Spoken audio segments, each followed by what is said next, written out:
It's up a full 16 inches. It's pretty sketchy.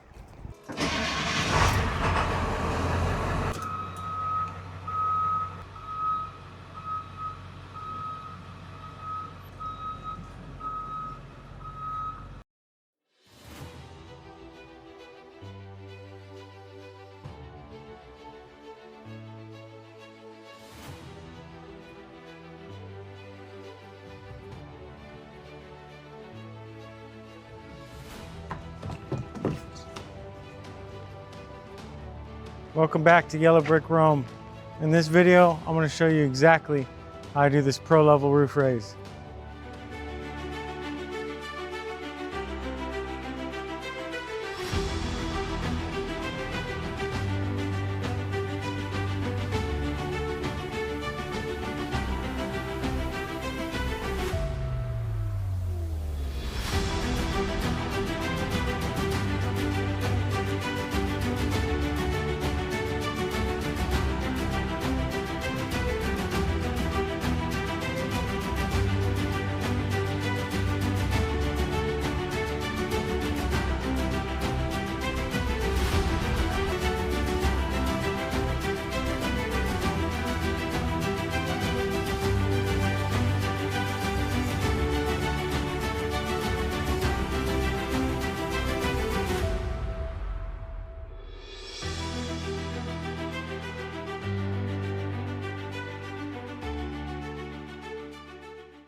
All right, welcome to the video.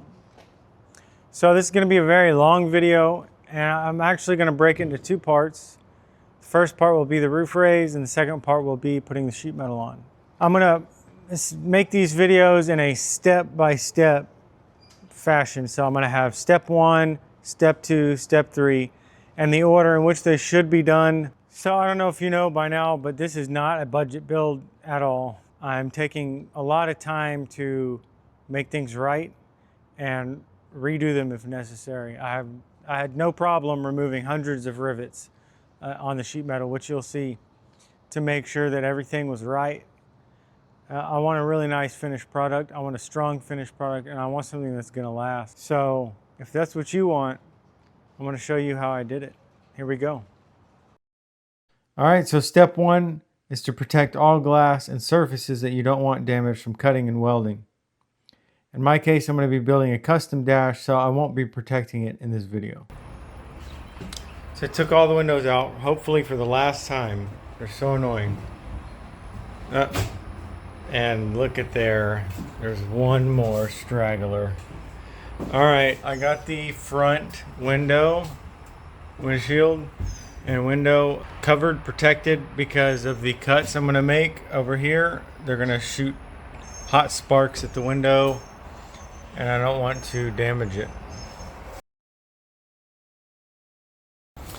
Alright, so I just used this piece of old hat channel, and I just butted up against there and made a mark. It's hard to see that mark, but I made marks all the way around just doing that, and I realize it's not the most precise because this rail may be lower here than it is here and stuff, but again, it doesn't really matter where in the hat channel the extension goes or the cut is made.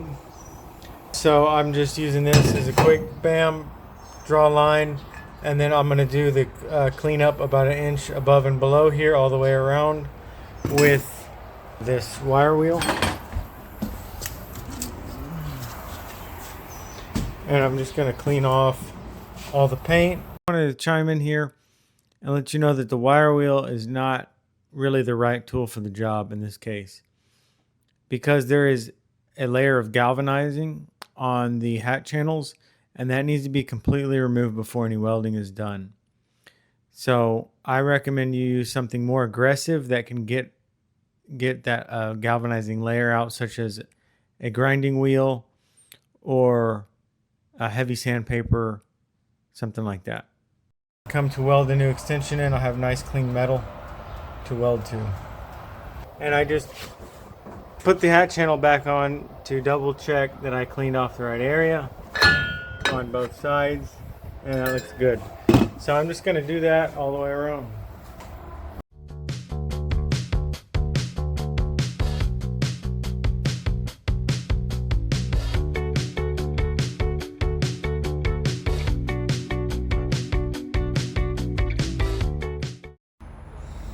Okay, now I'm going to put the marks back on and transfer them to the outside so I can get the circular saw on the right spot.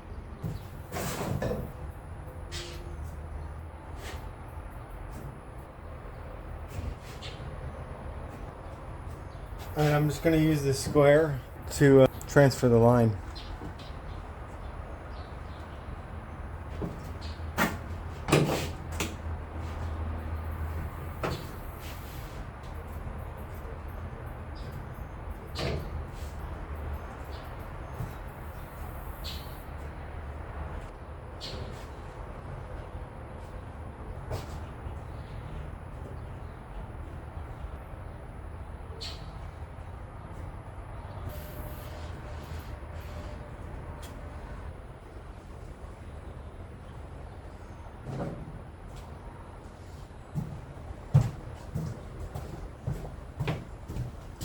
All right, and I went ahead and did that on the other side. So I'm trying to put these nuts on the new all thread, and the threads are messed up a little bit. So I'm having to use a socket to get it started. So check your threads. You don't want to get, if you're doing this, you get the roof halfway up and you run into some damaged threads, that's not going to be fun. You have to set the whole roof down and go to the store, get another piece or fix it. So, yeah, just check the threads first. And if it's not going on, make sure your thread pitch on the nut is the same as the rod, and don't force it if it's not the same. So I'm just trying to get the rod probably about here, before it hits the curve, but as high as I can get it, really.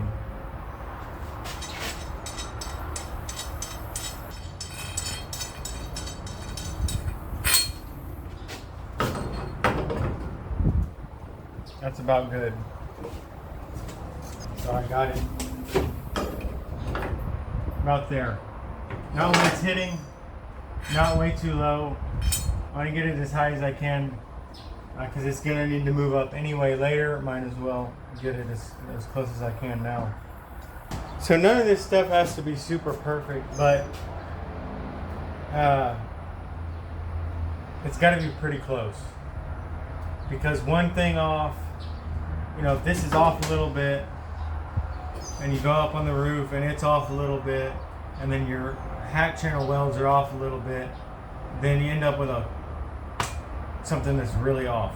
And so you really want to get as close as you can to everything being straight, square, to make sure that you have a good finished product. I'm going to clamp these on. And don't forget the washers. They just help reduce friction, make it easier to turn.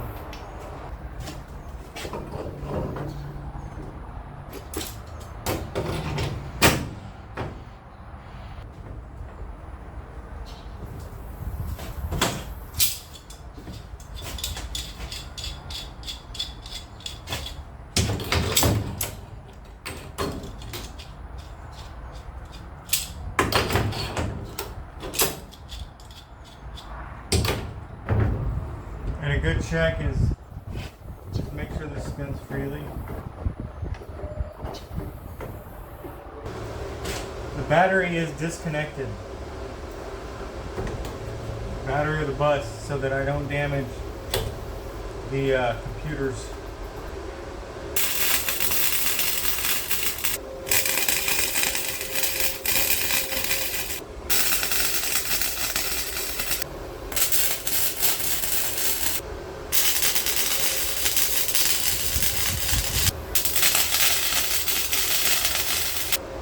Alright, that's welding in pretty good. I'm not going to say the welding's pretty good, but I think it's attached. So, I don't know if you can see that, but there's a weld there and a smaller weld there. Same one here, I got a bead here and some there, and then got a nice thick tack there. I call that more than a tack. It's a little weld there, tops and bottoms on each one. I think that's going to be plenty to hold. So now I just got to do the other three the same way.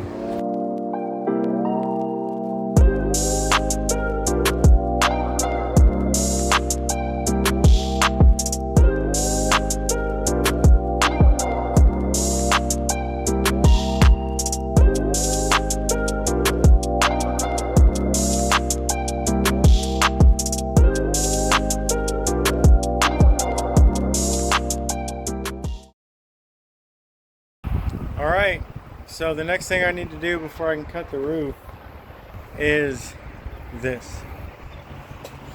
So I did change my mind. Let me zoom out here. From 12-inch roof raise to a 16-inch roof raise. Anyway, that's 16 inches from tip to tip. But this hat channel is a little different. It has these weld inserts.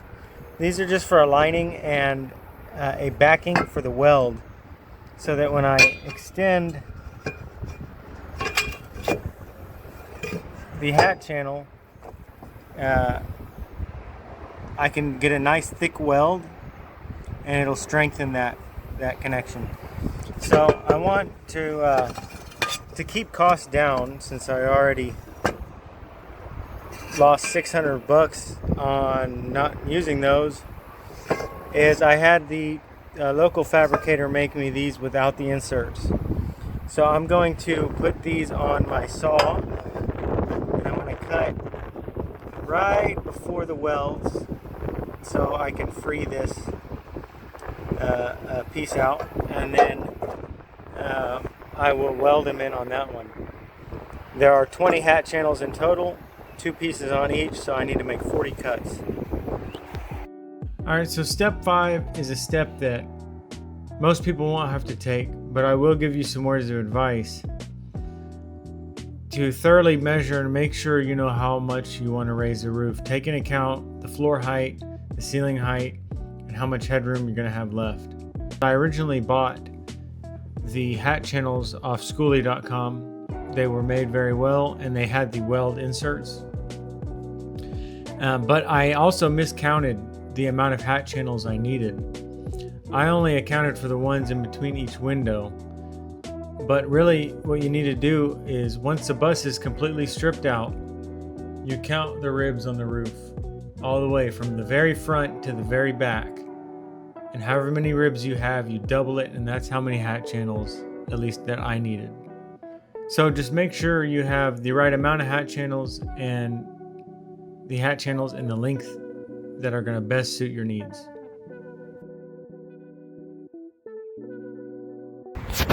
Alright, so I got my 20 16-inch hat channels here. I cut out all of the inserts and I have them all here. So from cutting, there was a burr left on the end. It's gone now because I just ran these across the saw to clean up the burr. I was going to use an angle grinder. The best thing would be like a bench grinder, but I don't have one of those. So I was going to use this. The switch broke. I tried to put it on, but it's broke. So anyway, the point is, I got this deburred, all 40 of them, and I'm just eyeballing halfway and pushing them down. I thought maybe I'd have to clamp them, but it seems like they're setting in there pretty well. So I'm just going to go put all of these in all the way around, and then I will tack weld them just like they were on those. As you can see, they had 3 tack welds.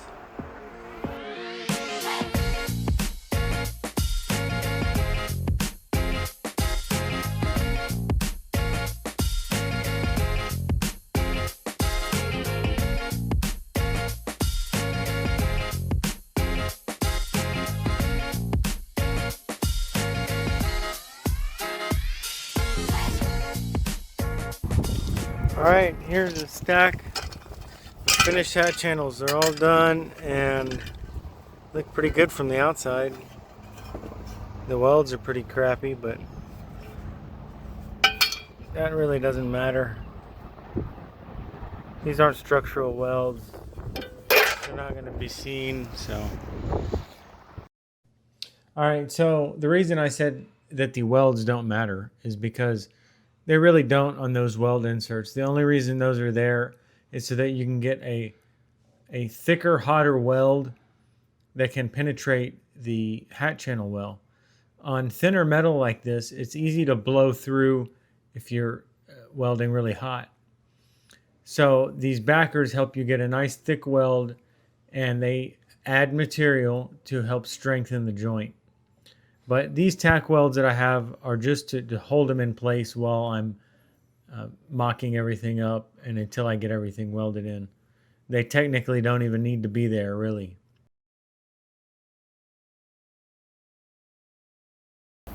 Alright, I got the back two on, so now I have 4 roof jacks fully welded.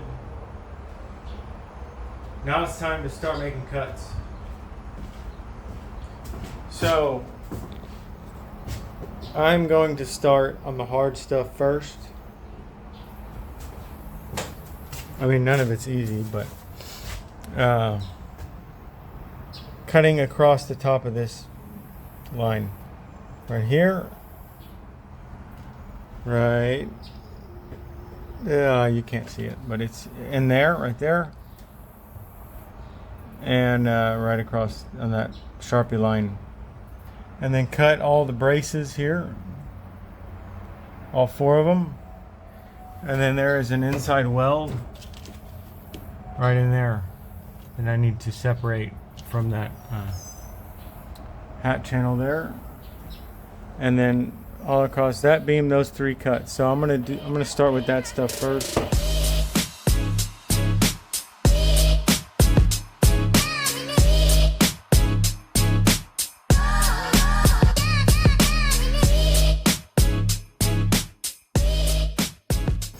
Okay, so I used the Sawzall to start the cut, and then I plunged the angle grinder in.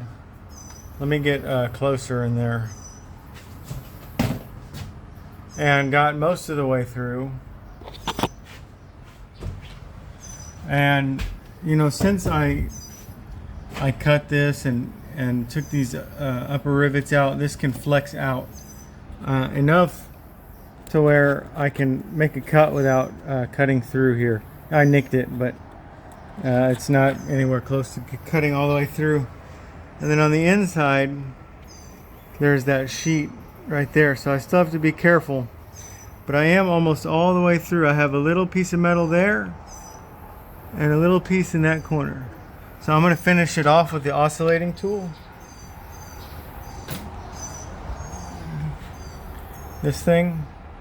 And just come in there and then just finish those 2 edges up.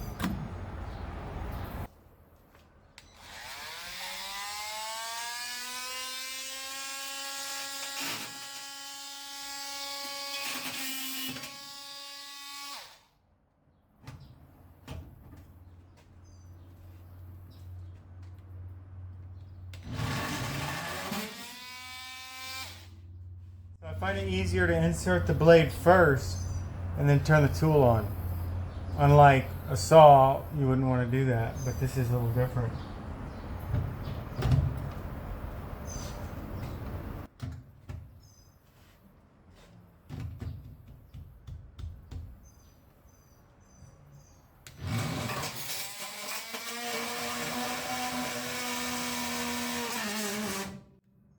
Alright, you cut the whole, it kind of pinched the blade in there.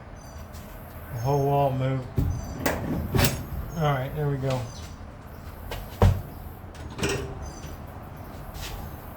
So that's a pretty good cut. These aren't going to be as clean as the hat channel cuts, but that's fine. I'll weld them up strong. So I'm going to go with the Sawzall on this one in the middle, and then again a combination of tools there in the corner.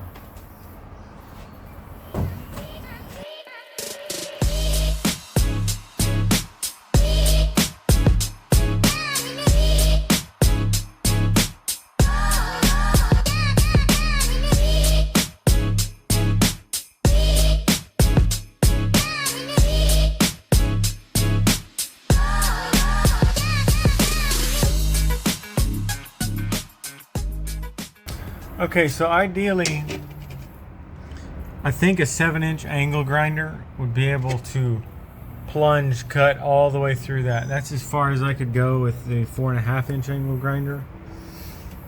And the oscillating tool, that's going to cost a lot of money to cut through that much metal. Those blades are $30 each, and I'd probably go through a couple of them trying to get through that. So what I really want to get is a 7-inch angle grinder, but I can't right now. So I either have to wait on this cut or find a different way to do it. I might try to get the circular saw and plunge it. I don't know. I'll try that next. Okay, I'm going to remove this plate for the door opener so I can get the saw flat on the door frame.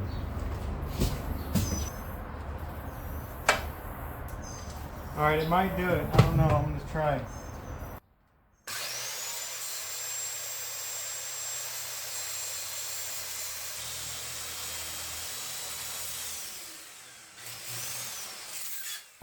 I'll be darned. Got through it. Looks like I just got a little bit more to cut. I'll try to get a little more with the angle grinder, the 4.5-inch angle grinder, and then try to finish it off with the oscillating tool.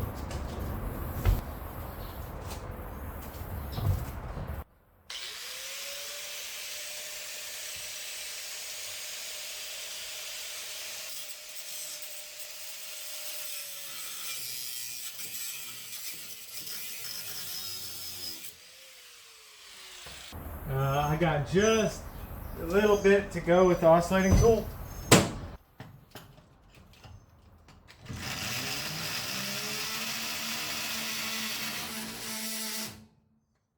Alright, that's it. That's all the way through. So the only thing left on this side is this weld that this tray is welded to the hat channel. Alright, so after looking at this closer, this corner is definitely a challenge. So I thought there was a tack weld on top right here, but it's actually welded on the inside all the way down. So to separate this and that, I made a cut here, and then I would need to cut from all the way inside there and to that line, and that would separate this tray from the hat channel. The problem is I do not have a tool that will get in there. The only thing I can think of is a plasma cutter, and I don't have one. So I'm forced to cut it higher. So I'm going to cut it right above the tray. It is on a curve, which sucks. I wanted to cut these all before they curved, but this is what I have to do. So I have to take this plate out. So I have to cut it here and here because that part's going up. This would be staying down right here, and then all of this is going up. So this has to be out of here, at least separated, and I can you know, rebuild everything. I can rebuild everything later. I just have to get it apart. So I'm gonna cut here, here, and across there.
All right, I went a little too crazy and cut a hole through the roof, but I'll weld that back up. So I'm gonna finish what I can with the Sawzall and then oscillating tool.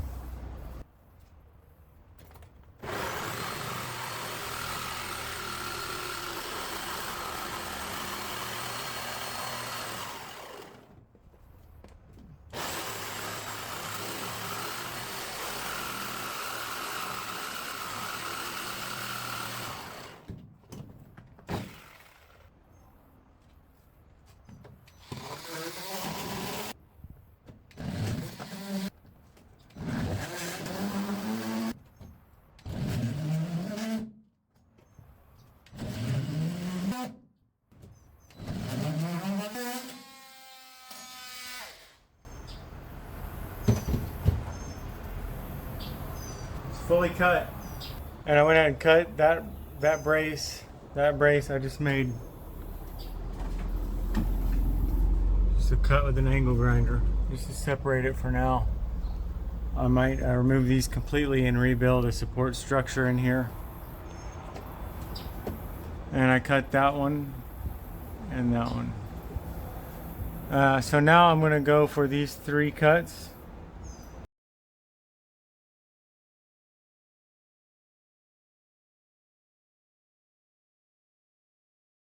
Alright, it's time to cut the hat channels. So let me show you my setup with this. So if you saw the jigs video where I showed you me fabricating all the jigs needed for this roof raise, I made this plate here. So this is going to mount and be clamped into place right here. And then I will plunge this saw on the mark. So let me get this set up and clamped in place and I'll show you that. Okay, so what I've done is put a screw in the guard so that I don't have to fight it when I'm trying to mount this. Not safe, don't do this. And then I lock the base all the way extended so I don't have to fight the saw going in and out either. The less things you gotta fight, the better.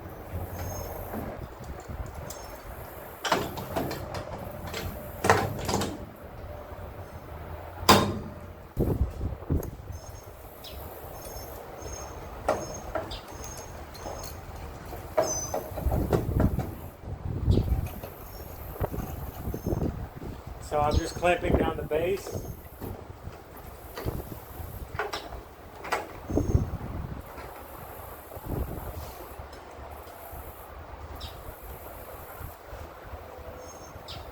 Then I release.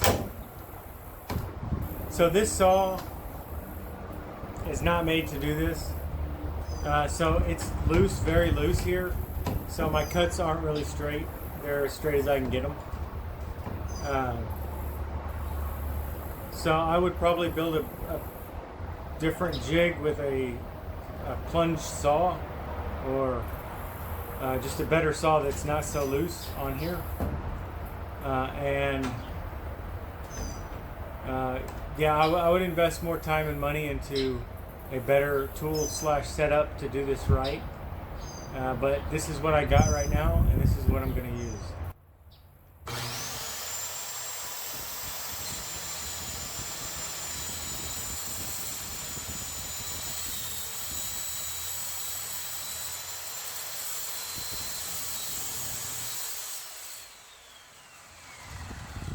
I gotta release the top clamp, it's in the way.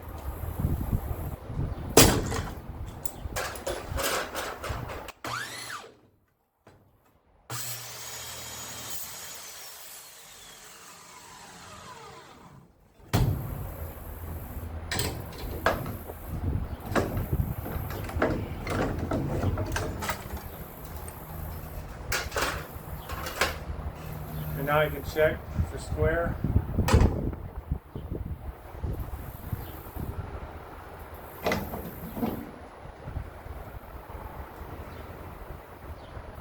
Yeah, it's off a couple thousandths of an inch. Not a huge deal. It's just going to make more work when I go to weld it back together. I have to keep this in mind, that the hat channel should not line up exactly. There should be a couple thousandths of an inch gap on one side.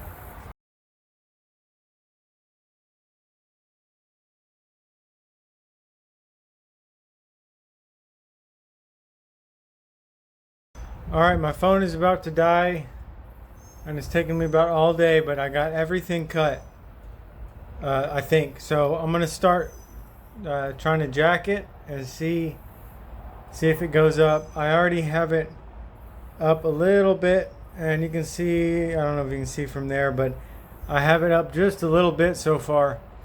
So I'm gonna I want to get it up about 2 or 3 inches just to make sure it's free, and then tomorrow I'll come back and fully raise it 16 inches and weld in the extensions.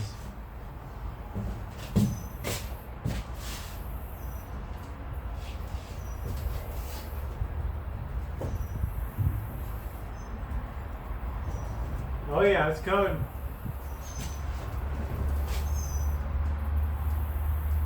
Okay, it's up 2 inches over there, but it's not moving much here. So I think we're still held up over here.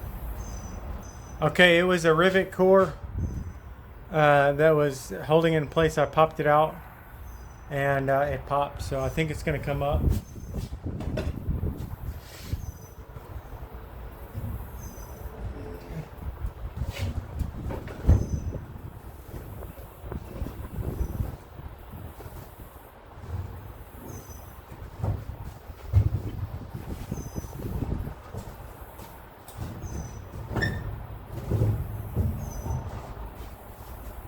Alright, it's up about 3.5 inches. So now I'm going to run up these nuts to hold it.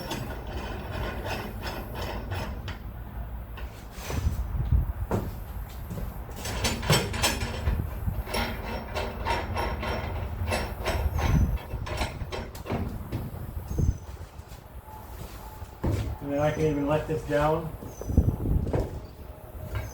And those now hold it. The jacks right there are holding it in place. So that's it for today. I'm going to come back tomorrow and do the full raise. All right, it's the next day.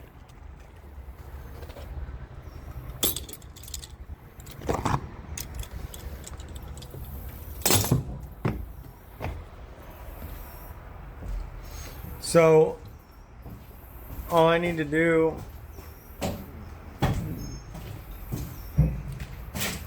is cut these tack welds, and then this roof is free.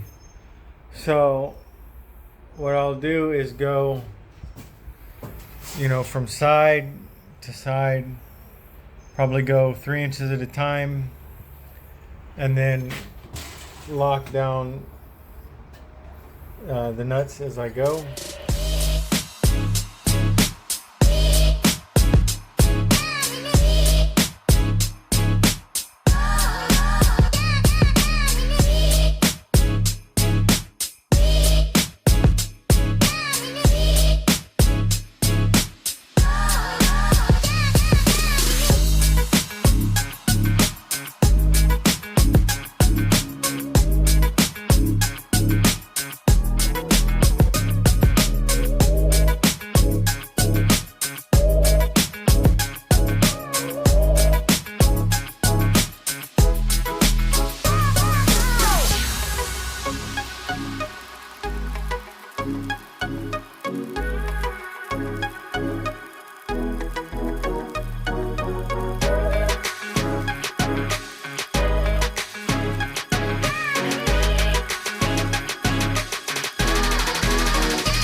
All right, so I'm about 12 inches up. So I'm just using this jack to go up and then running the nuts down, locking them down, and making sure that I'm going even from side to side. So if it starts tilting, what I do is just push on the low side and then run the nut up until they're even, and then same in the front. So I'm just gonna keep doing that. I think I might max out on this jack, so I'll have to use blocks of wood or something. I still have about 4 inches left to go.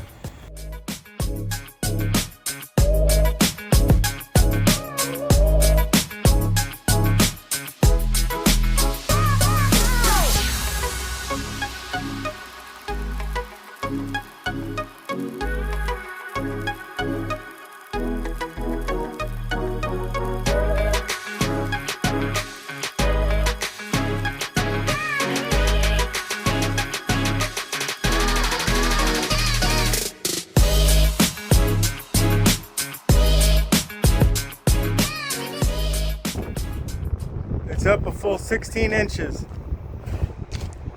It's pretty sketchy.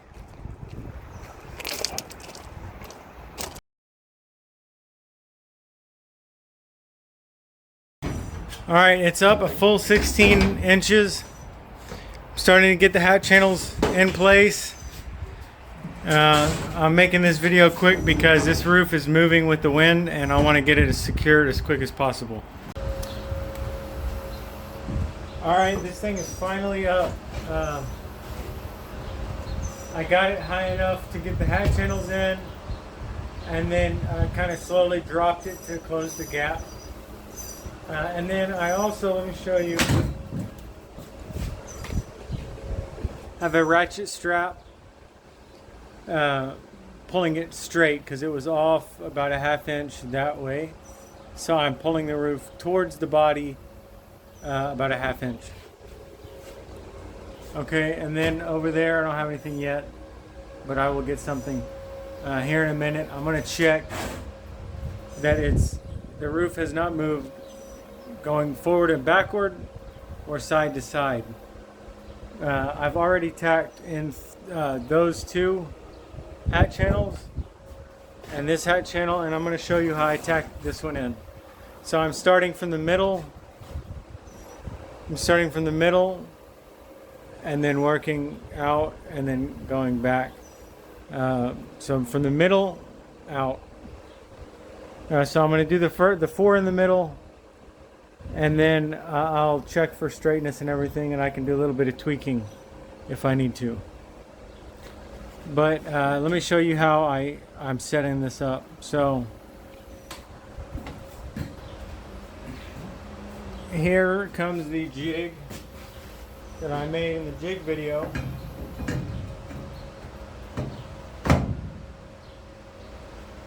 And then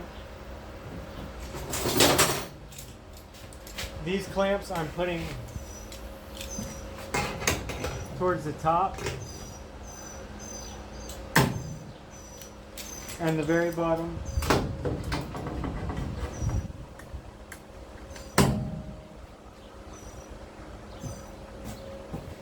Okay, let me back up here. Okay, and then I got these two C-clamps that I'm going in at the top and bottom of the actual hat channel.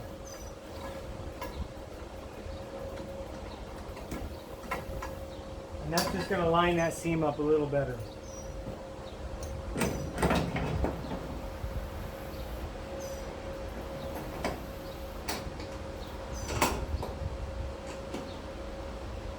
Keep everything nice and straight. Everything's clamped in. So the idea of this jig is to keep everything nice and straight this way, and also this way. So I'm going to tack it in place.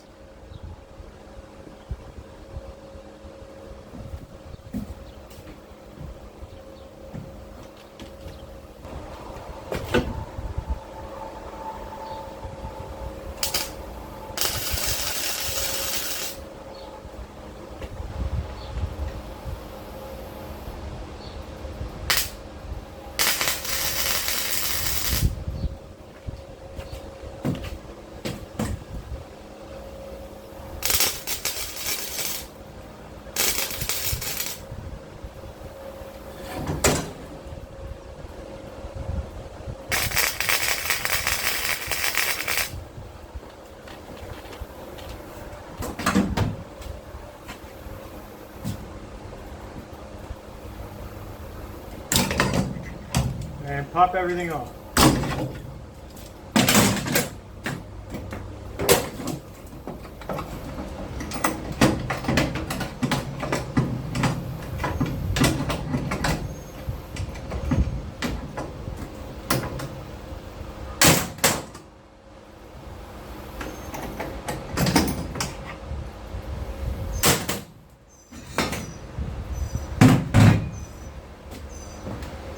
This is nice and straight, flat on all the edges.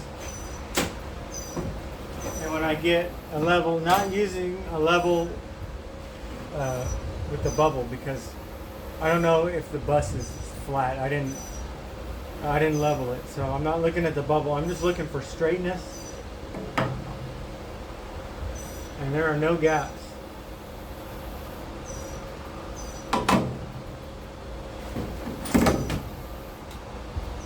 This is very straight, so I like this method. It's working out good. So now I have the 4 centermost hat channels tacked on.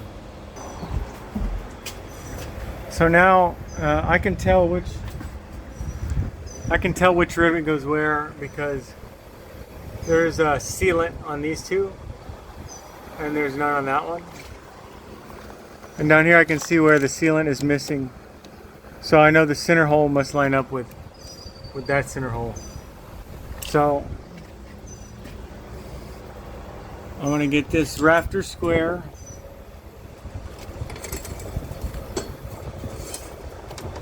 So I got this rafter square, and right now they are perfectly, wait. So there's center line on that hole, and it's a little to the left, and I did that on purpose. I went a little farther left than I needed to get it lined up exactly, because I'm assuming it might pop back over a little bit, and I'll check that after I get a couple more tacked up. I'll release the strap and see if it moves at all, and that way I can still have a little bit of wiggle room before I fully tack and weld everything. All right, so for the back, to get it lined up, I was getting, use the holes and all that, but the problem is this cap is not original to this bus, so the holes aren't going to line up. So I can't use that, and really I should have marked it before I raised it. But what I'm going to go ahead and do is, before I tack all these in place, I'm going to tack the rear too. I think that's going to get me as close to center as I can get without having a reference point. I'm going to go ahead, the way I did this is I used the same method on the other hat channel as use the same method here, except here I have this sheet metal in the way, so instead I went off of this piece of angle and the flange of the hat channel on both sides, and I checked the back, they're flat, so that'll work. All the seams are nice and lined up, even.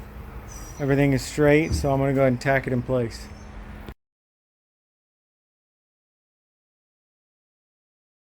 Alright, so I didn't record much. It did start pouring down rain in the middle of this.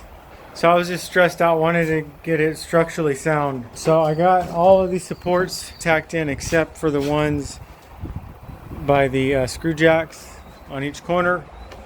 All 4 corners, but all the rest are in. Just tacked in place, this thing is pretty strong. I'm just worried about wind. And this is 16 inches up, so it's pretty high up, and I don't want it to blow over. I did check the front alignment, and I'll show you. It is spot on.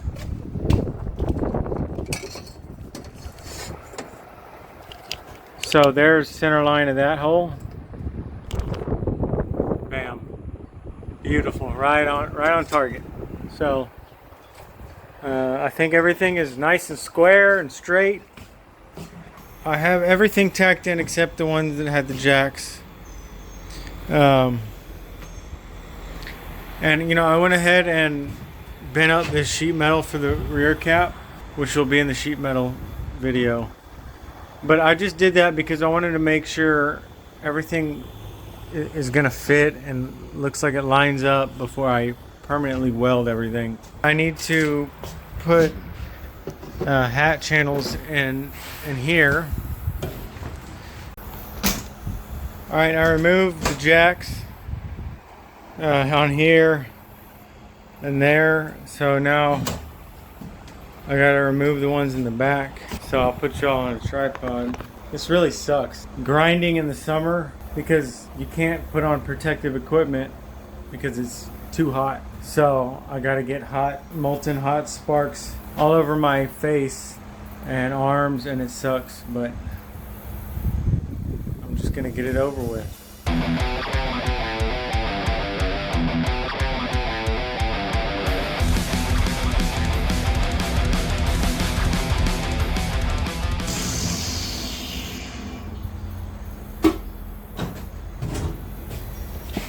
So I cut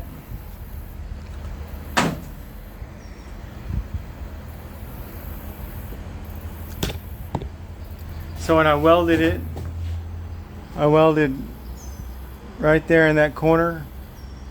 So I just cut. See if I can get in closer. So I just cut the weld there. And over here, I welded it right there. So to get to the weld, I had to cut through the hat channel, and sometimes through this tube, as you can see there, to be able to cut it. So not ideal. Maybe next time I would weld it here. That way I can just get the angle grinder in without cutting through the hat channel, but I can fill those cuts with weld. And then I'm gonna do the other one off camera.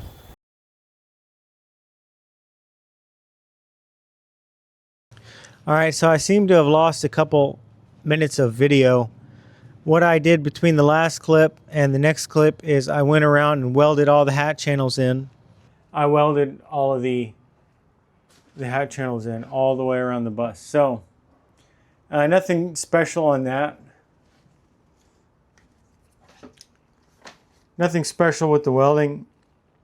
There's plenty of other YouTube videos on how to weld. And I encourage you to practice if you never have before on some scrap pieces. You just want to make sure basically that you get all the way through the metal, and on the back side there's not like still a line. You want to make sure that the weld penetrated all the way through.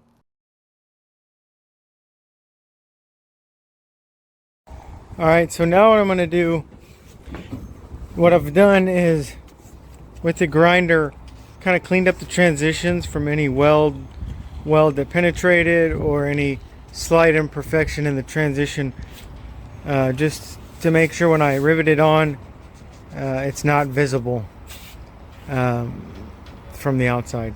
So smoothed out the transitions on top and bottom, and now I'm going to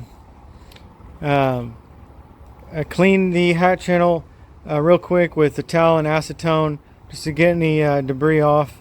Inside of the hat channel, I'm going to spray primer all the way on every hat channel. Okay, now that I've primed the inside, I'm going to go ahead and use spray foam. The R value is about 4 per inch. So not as good as like a closed cell 2-part spray foam, but I'm not going to go that extreme at this point. I'll do that when I do the spray foam for the whole inside. After I prime the inside, I put 1 layer of spray foam. I'll come back and do another layer to fill in any voids. I just do 2 layers so I don't put too much all at once and waste a lot. And then once the spray foam, the second layer is on, I trim it.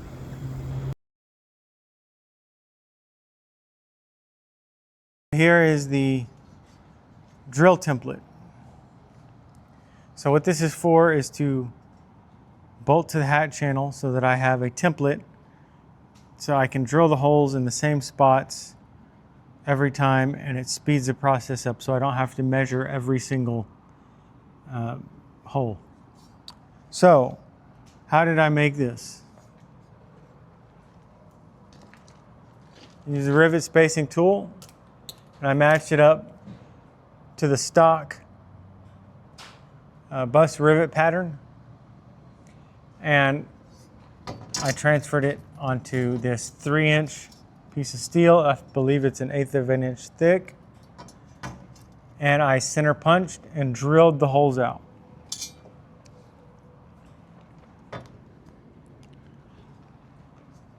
In the coming clips, you'll see me using this. So I have two main patterns that I used. One was this pattern, which is I call the full pattern because the rivets are very frequent. And then there is this pattern where the rivets are, I skip 2 rivets. And again, you'll see me in the video talk about this, and but so that I could use the same plate, I would only drill 2 holes, skip 2, and then drill 2, and continue. Now, there is a special hole on here, on the very corner, and that is, or maybe it's this side, this right here is a locating hole. And what that does, it bolts in to where that rivet would have been, right there.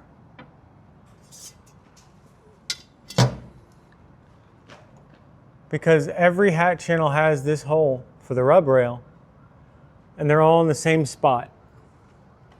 Right, 1, bam, right there. So since they're all in the same spot, I can use this hole as a place to locate the plate so that when I drill, the holes are all in the same spot on every hat channel, right? Now, one mistake I made is I made this too short because I changed my mind with the 16 inches. So I had to clamp it and then drill the holes and then move it up a couple inches to finish off the last couple holes. So I hope that explains this jig. I just wanted to clarify my drilling pattern. So anywhere where the sheets overlap is where I use the full pattern, where there's a bunch of rivets. And then anytime it is a single layer of sheet metal going across a hat channel is when I'm skipping holes. So I've got the drill plate up here, and I'm starting to drill out the pattern. Now, one thing, a couple things here.